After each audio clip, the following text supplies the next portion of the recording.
Hello and welcome to Adoption Pop. We're a podcast journalist, a filmmaker,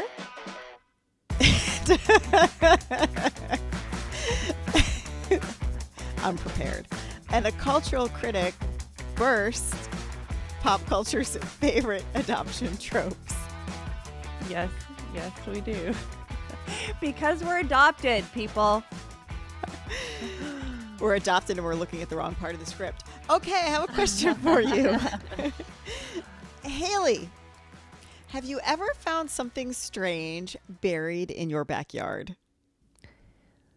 No, but we did have a metal detector growing up. So I did try to find strange things like treasure buried in our yard. I never found anything good. Kristal, did you find anything? Lucky. I always wanted one of those things. Okay. Yes, we bought a fixer-upper when we first moved to Kelowna. And the sad story that the family that lived there before had a terrible tragedy happen in their backyard. And so when we got the house, they had let the whole yard overgrow for like years and years and years. It was as tall as us. And weird enough, there was a 6'6" parrot in the backyard as well. Like a real parrot? No, like a statue parrot. Like a Weird. totem? Kinda, but it was like colorful. And like we had a door that opened from the bathroom. And when you opened the door, the parrot was facing you. This is a true story, you guys. I'm not even making this up. So weird, right? We weed whacked the whole yard, cleaned all that up, but they had all these rose bushes that had overgrown and everything. And as we started digging up these rose bushes, we found like weird bones and like little figurines and like ceramic ornaments, like weird stuff. So yeah, I don't know. I Have you? see a picture of that parrot sometime, please. Yeah, because a parrot totem is strange, but I am also reflecting on the fact that Kristal, you said there was a 6-foot tall parrot in the backyard, and Yeah. I said a real one. I'm gonna get it together. I'm gonna get it together. So a 6-foot tall real parrot would for sure be strange, but not as strange as what writer Ahmet Zappa envisioned for Disney in 2012. The Odd Life of Timothy Green follows young Timothy Green, a boy who appears to have been born from the garden of Jim and Cindy, played by Joel Edgerton and Jennifer Garner, a couple grieving their inability to have a child. April showers bring May flowers, or in the wonderful world of Disney, they bring a whole child. Kristal, what were your impressions of Timothy Green? Who picked this? Seriously, I want to know, raise your hand, who picked this movie? It was me. Was it you? Yes. Okay, It was me. who told you to pick this movie? Nobody. I told myself. Okay. You know who told me? Who? The parrot. The parrot. The real one? The real one. Okay, Told I'm me. under the belief that if you're going to be a fantasy, then the whole thing has to be a fantasy. Like, I don't like combining real life with like magical things that happen, because now you've like lost me. This would never happen. You don't plant a peach seed and expect an apple tree to grow. So planting the wishes of your ideal child in a box in the garden doesn't yield a 10-year-old human child with leg leaves. Yes, that's right, leg leaves. So I tried to view it and ask myself the questions like, could this be helpful for someone facing infertility? I'm not sure. Then I viewed it from a metaphorical standpoint, which made it bearable. But overall, I felt annoyed because the parallels could work for concepts like letting go. But within the context of adoption, it was pretty hard to stomach. I had to write that out, you guys, because that's how strongly I felt about that. I hated this movie. I despise this movie. Yeah. I was like, who is this movie for? Yes. I went to Common Sense Media, which is something parents can use if they're trying to check out basically for content. Like, can my kids watch this? Is there sexual content? And there's little reviews from parents and kids on their thoughts of the movie. Because I was like, oh, this movie is ripe for these folks. And I was correct. These people loved that movie. They were like, there's such, all the good lessons you can learn. I'm sorry, what lesson? Are What you lesson? Are you serious? Yes, of course I'm serious, Kristal. Of course. I tell you, Christian parents love this movie. Why? On Common Sense, I guess. I don't know. What moral lessons are we learning? You, instead of processing your feelings, you bury your wishes in the ground and they come to life just for a time so that later your dreams won't really get answered. Like, it's, I don't know. Sullivan, you picked this. What did you think? Yeah, no, I didn't like it. No, so for me, this film is the cinematic equivalent of Shel Silverstein's The Giving Tree. This is The Giving Tree embodied in a film. Like, be selfless, and it's okay if you die as long as you've helped other people. It's okay if people take every last ounce of you as long as you've helped them. But I want to read a brief snippet from one review because, like you, Haley, people loved this movie. People like this movie. I don't know who these people are, but like they like this movie. And I found only one critic though that was like speaking my language anyway. A.O. Scott for the New York Times said, Jim and Cindy are bumbling, hysterical narcissists, barely competent to manage ordinary human interactions with their temporary son. It's Timothy's job to teach all the others how to be better versions of themselves. I was like, amen, A.O. Scott. I felt that way as well. Yes. Okay, let's get into it.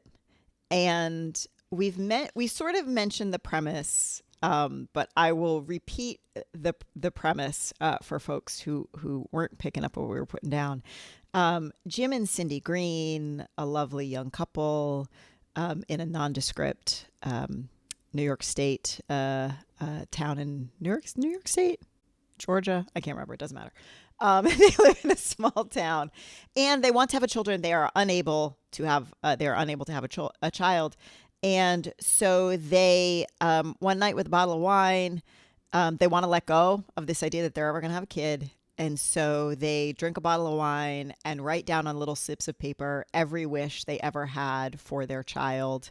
They put it in a box. They bury it in the backyard, again, with the idea that they are going to move on with their lives without being parents. And there was a storm overnight, and lo and behold, what comes out of the ground in that box is a whole human child who tells them his name is Timothy, and he has leaves growing on his legs. So that's where we are for premise-wise.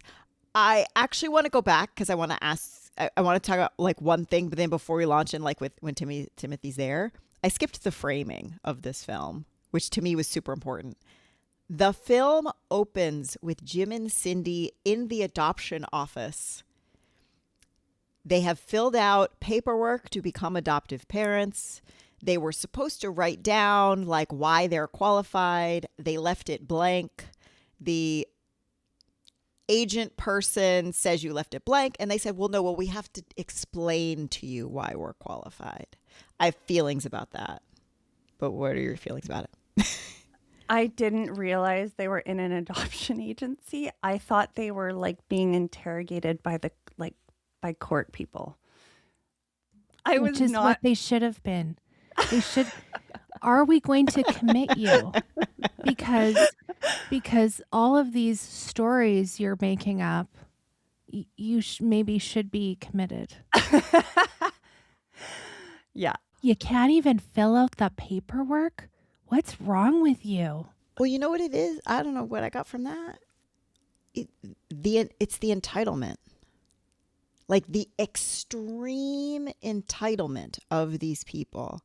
There is a process, there is a bureaucratic process, but no. Like we that doesn't apply to us. Like we're entitled to the space. We're entitled, like, you have to listen to us. But Sullivan, they're so special. Right. That the ground literally opened up and gave them a child. And so you have to hear it from our voice instead of the paperwork.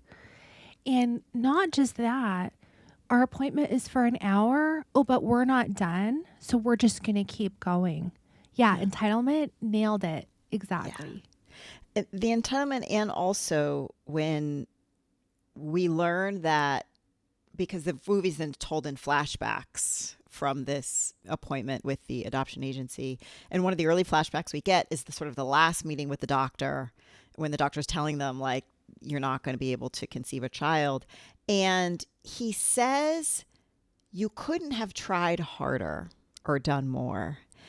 And that for me was that, like, we've talked about this on the pod before, like the blamelessness. Like there needs to be societally, if we're going to get behind people adopting, it can't be their fault, right? They need to be blameless. They need to be worthy. And we get that in one of the very opening scenes with the doctor telling them, you could not have done more. They also show us Mrs. Green talking about her vegetable garden and all the healthy choices that they make, and they live on this, beautiful acreage, and yes, blameless, perfect. Why don't they deserve a child? I'll say one more thing about the ritual burying of the wishes. I really liked that scene. You guys, I really liked that scene, because how many times in the media are people wanting to conceive and birth a child? They are unable to do so, and they move immediately to another option. They move immediately to adoption. Like there is no grieving. There is no stopping to think about, like, what might this mean to me? How should I think about that?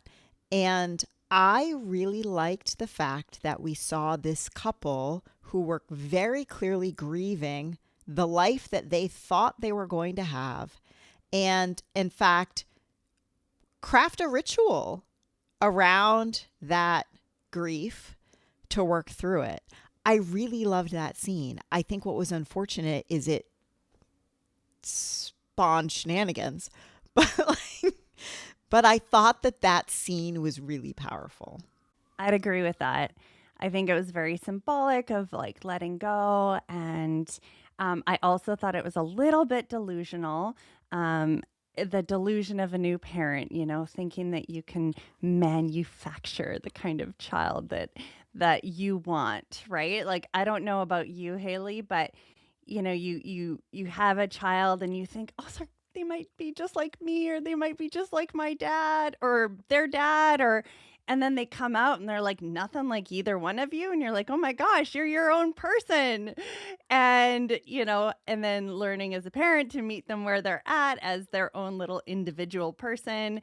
And, so that was kind of funny for me to watch, that they just thought that they knew that their kid, if they had a kid, it would be like this. It would be like that. I agree though, Sullivan. I did like that. I did like that ritual, as you said. They bury the box of their wishes and dreams for their child they will never have. and it turns into a whole kid. They wake up next morning. Timothy is like in the house. This is, as you said, Kristal, a fantasy, and he has leaves on his legs. Unless anyone listening who hasn't seen this film thinking we were talking about some kind of metaphor, I do think there is a metaphor here, but at this point, I'm speaking quite literally. He has leaves growing, like from the knees to the ankles, he has leaves that grow. And he says to them, please don't ask about my leaves. And so they don't. And they agree that they're going to keep it a secret, the fact that he has leaves. And they tell him that people may not understand. And in fact, when Timothy meets their extended family for the first time, the next morning, there was already a family sort of picnic that was going to happen when Timothy appeared. They tell their extended friends and family, like, hey, this is Timothy. Don't ask any questions. What do you guys think about that? For me, it was asking him to keep things secret, putting socks on, all of these hiding of who he really is. That brought up a lot for me because we are asked to hide who we really are, a lot of us, and to fit in with our adoptive families, act as though we were born to them. And I did look like my adoptive parents, but so many adoptees don't and get those pressing, direct questions, which are so uncomfortable and invasive. And I was like, oh, this is saying the quiet part out loud. Hide who you are. Hide. And I thought, I would never, like, one of the new parenting, you don't say, let's keep a secret. You say, let's keep a surprise, because we never keep secrets, like, and they're literally asking him to keep things secret. It was really upsetting, actually. Yeah, we have a rule in our house that any time an adult ever told our children, don't tell your parents or this is a secret, that is the code to come and tell us immediately. Yeah, right. That's a red flag for unsafe adults. Yeah. Asking children to keep secrets.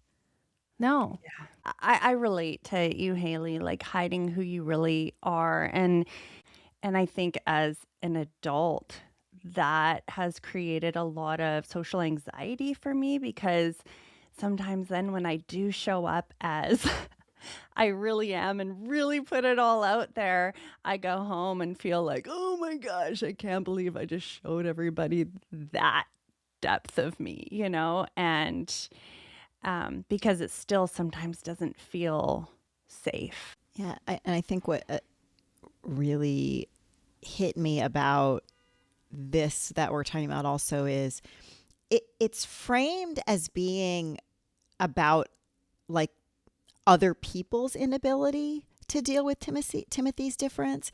She says that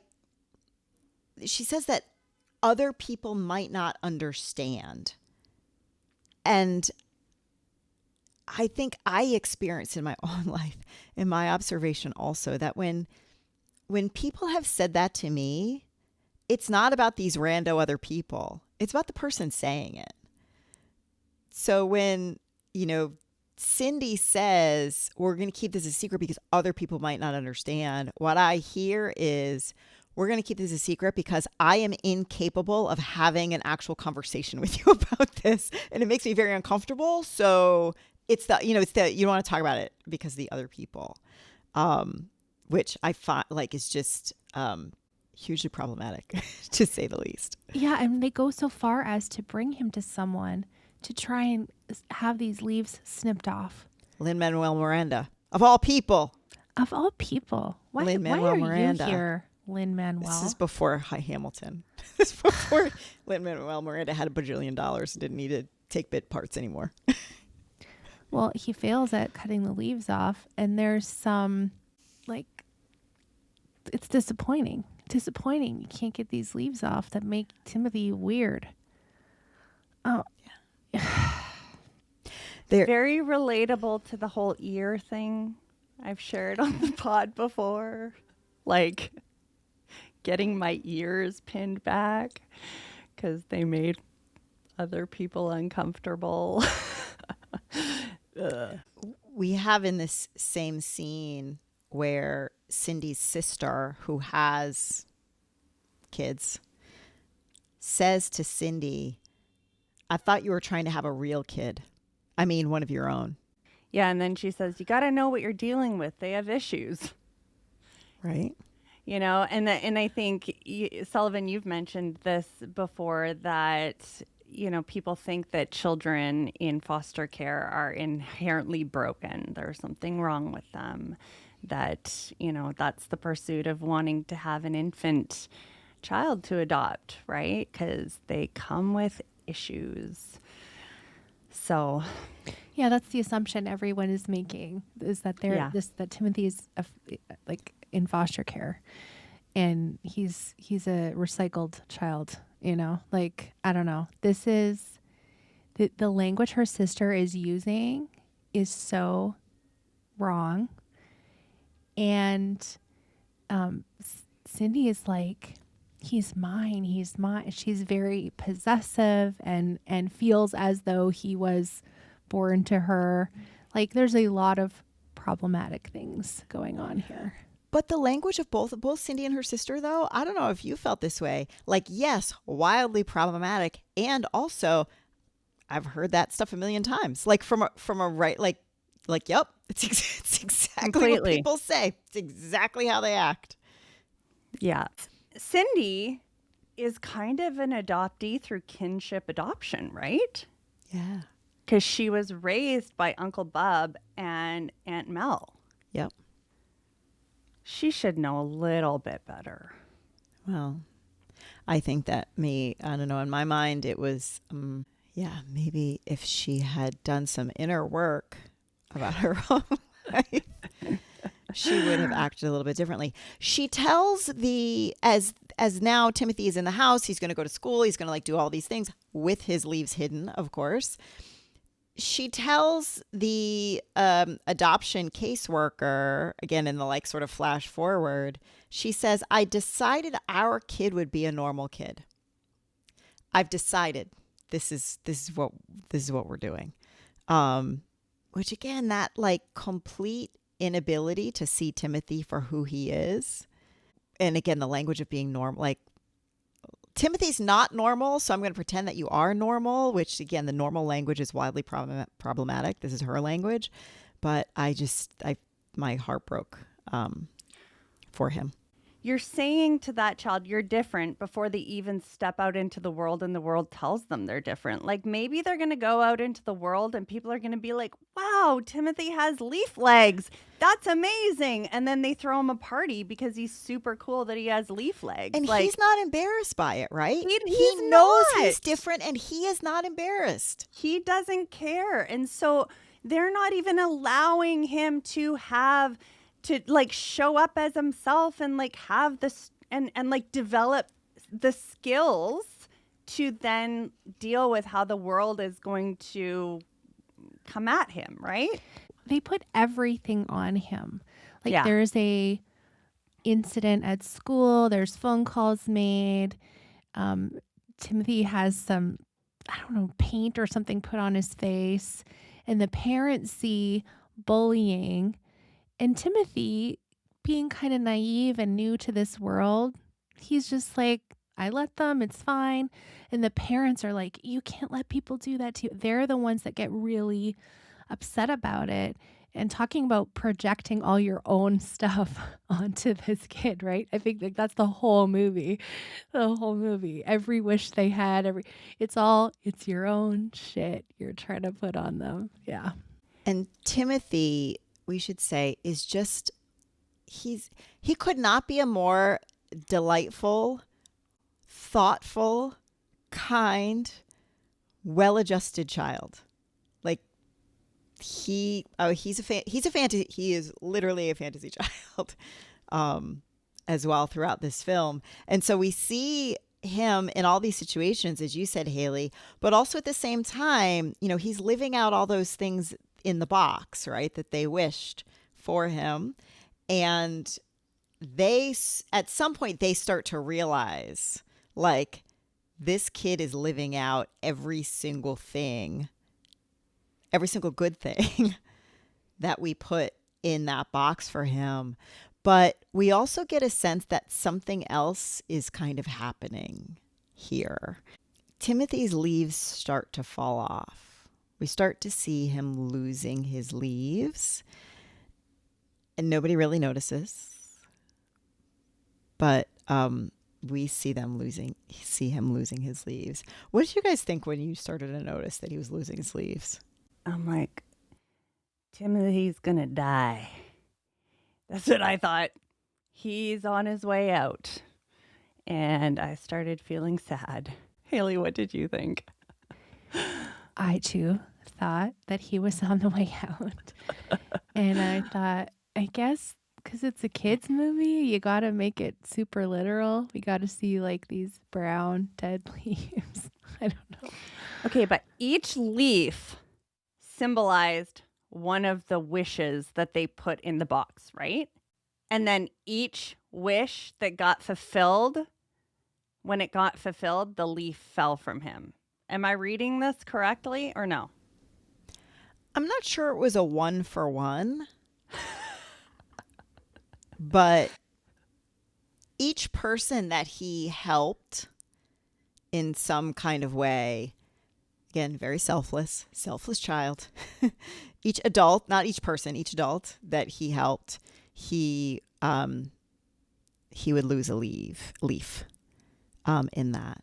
The other, in addition to all of these people, he also helps Jim and Cindy as well. This entire town, this small town, is built around a pencil factory. That Jim works at the pencil factory. Pencil factory's going out of business. Everyone's going to get laid off. Very sad. And Timothy helps sort of shepherds his parents into this endeavor to make a new kind of pencil made out of leaves. Don't think about it too hard. Just go with it. just go with it. Which does save the pencil factory at the end of the day and saves Jim and Cindy's jobs at the end of the day. But what I thought too, they're like, it's a new kind of pencil. To me, it's like this metaphor for the family, like, we'll make a new kind of pencil. It's a metaphor for a new kind of family.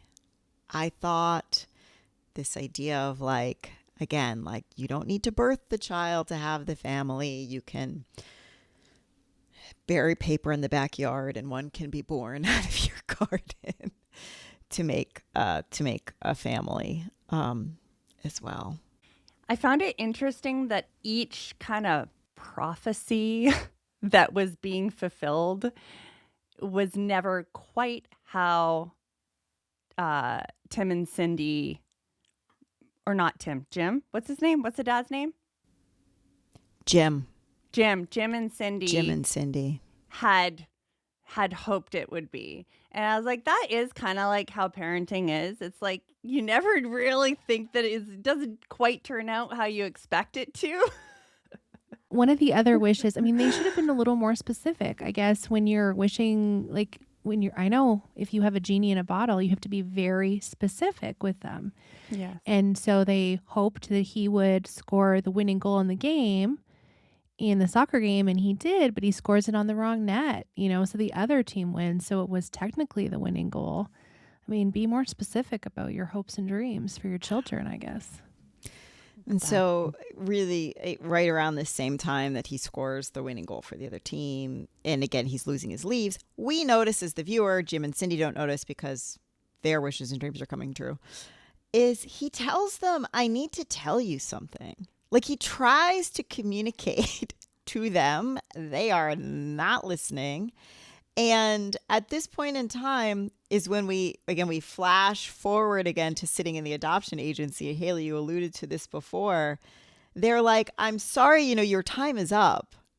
And they're like, no, we're not leaving. You have to listen to us, which infuriating. But Timothy essentially like finally discloses to them that like all of his leaves are gone. And like when his leaves are gone, it's time for him to go.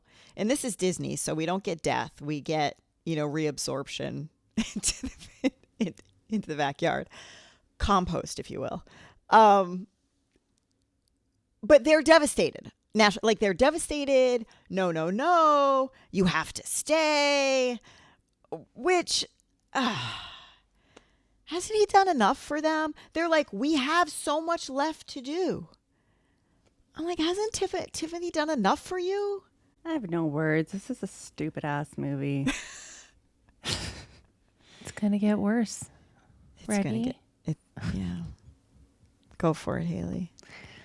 Well, based on the incredible elucidation of their experiences to the social worker, we see the closing scene. So yeah, Timothy's dead. He's gone. But guess what? Don't worry, He's not guys. dead. He's compost. He's been reabsorbed by the earth and to be of service to someone else in wherever the next wish box gets buried, I guess. We see the car drive up to the idyllic house with the beautiful fall leaves. And don't worry, guys, Jim and Cindy got another one. This time it's a girl. And we see them meet Lily. And I'm having flashbacks. Adoptee Lily. This is the third Asian adoptee we have had on this pod named Lily. Writers. Because they deserve it, right? They deserve it. And we got that happy ending. It's happy for everyone. Finally, this social worker doesn't have to listen to them bitch on and on and on about their loss and how they've processed it super well and all the mistakes they made. And instead of getting committed, they send another child to live in this house where, I don't know, some child appears randomly in the middle of the night.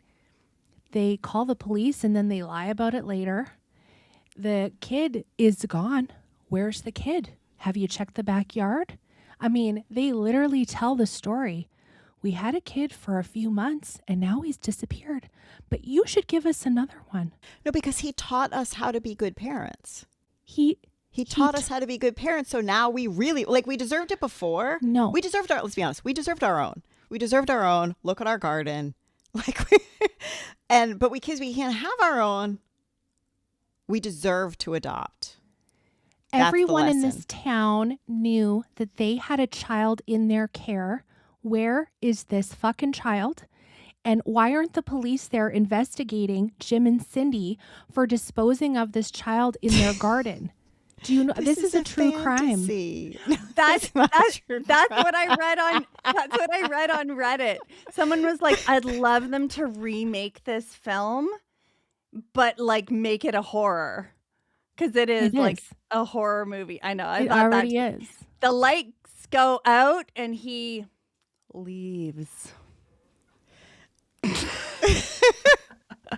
Okay, I want to say one more thing about this film is, and I feel like this has happened before on the pod, but the title of this film is The Odd Life of Timothy Green. So you enter into the film like primed to see a film about somebody, a boy named Timothy Green. This movie's not about Timothy Green. It's about Jim and Cindy. Like, they are the center of the movie. Every single plot point that happens in this movie is in service of Jim and Cindy. At the end, it is Jim and Cindy that get their happy ending. They have the arc belongs to Jim and Cindy. This is a movie about Jim and Cindy. It is not about Timothy Green. And I point that out because I feel like, again, so much of what I think we are trying to do with this pod is you have these television shows and movies that are ostensibly about adoption, and people who watch it think they are watching adoption stories. And what they are actually watching are adoptive parents' articulations of an adoption story. not an adoptee's experience of adoption. And so I think this is another one of those cases. This is not a movie about, this is not Timothy Green's movie. This movie is not about him. He's in the title. It's fakery. It is fakery. This is not Timothy Green's movie. Yeah, I kept asking, like, who is this movie for? Like, who did they write this movie for? And then, you know, poor Lily is going to forever be trying to live up to the curated child that was Timothy. Like, she's never going to measure up, ever. Cindy, of course, I mentioned this at the top, is played by Jennifer Garner. This is not Jennifer Garner's first turn as an adoptive mother. She was the adoptive mother in Juno. Yes. I'm looking at you, Haley. I feel like you know the answer to this question. We're not going to talk about Juno. That's for a whole other episode, and it's not this one. However, I did read an article, which was an interview with Jennifer Garner, talking about this exact issue. Jennifer Garner, of course, has a handful of children with Ben Affleck, and so the interviewer asked her about, you know, playing a woman who was unable to have children, and Jennifer Garner calls her. She says she's lucky. She says she's lucky. All I have to do is think about it, and then she has kids. But then she says about women unable to have children. She says I think about what they have to go through, and it brings me to tears. I have such respect for them. And I also think it's true you can make a family in many ways. It doesn't have to be traditional. I thought I have such respect for them was just I felt like it was a really strange thing to say. Like I was trying to certainly empathy. Like I get, you know, for sure, we've talked about that before in the pod. Like I understand empathy, compassion. I understand those feelings. Respect, though, like all I could think about when I read that was that, like, she respects these women because, like, I could never raise a kid that's not mine. Like, oh, poor you had to take like the third choice or like the alternate route. Like having respect for someone, I think like signifies, I think they've done something hard that I would never want to do. Like, and for listeners, I'm like making a scrunchy up, like disgusted face. Like that's what I don't know. Maybe I probably feel a kind of way about this that I shouldn't. I'm curious what the two of you think about that. I don't know. Yeah, me neither. This is how we feel about this film. Yeah. The lesson that I took away from this film was a reminder to parent in response to your child's own individual needs rather than from a place of what you didn't get as a child and what you lacked or what you were resentful of your parents for. So that was probably what I was able to pull away from that. Haley, you should give an award. I'm sorry. I'm going to pivot because I have two. But I'm going to keep them brief, I promise. The first is actually an ongoing certification. And technically, we have to go back in time and certify a couple of other shows and movies we've covered with this seal as well. I'm awarding Adoption Pop's Insert Lily Here certification to The Odd Life of Timothy Green. And my sincere apologies for the delay in receiving the certification, but be assured we'll be backdating your golden seal to the other recipients so far, so Sex and the City and Modern Family. My second award is the Odd Cure for Grief Award, which I guess, according to the Greens, is one good cry, some genie wishes in a box, and then parenting literally anyone else's child, even if it's Mother Nature's, just so you don't have to go to therapy. I don't like paying for therapy either, Mr. and Mrs. Green, but I'd suggest finding one quickly so you don't pass all your sadness about Timothy disappearing onto Lily. Listeners, viewers, and pop stars, We would love to hear from you. What award would you give to The Odd Life of Timothy Green or to a character in the film? Particularly, I'd love to hear what you'd like to award the social worker, because that was going to be my third target. Leave your comments for us on Instagram or YouTube. Adoption Pop is podcast journalist Haley Radke, filmmaker Kristal Parke, and cultural critic Sullivan Summer. In researching this episode, we relied on Ann Lieber for Theater Mania, Interview, Jennifer Garner finds color in The Odd Life of Timothy Green, and A.O. Scott for the New York Times. Walking, talking, leafy young boy sprouts from a box of wishes. If you like what we do, drop us a rating on your podcast app, find and follow us on Instagram and TikTok, and let us know what you want us to cover in future episodes. Join us next week for another episode of Adoption Pop.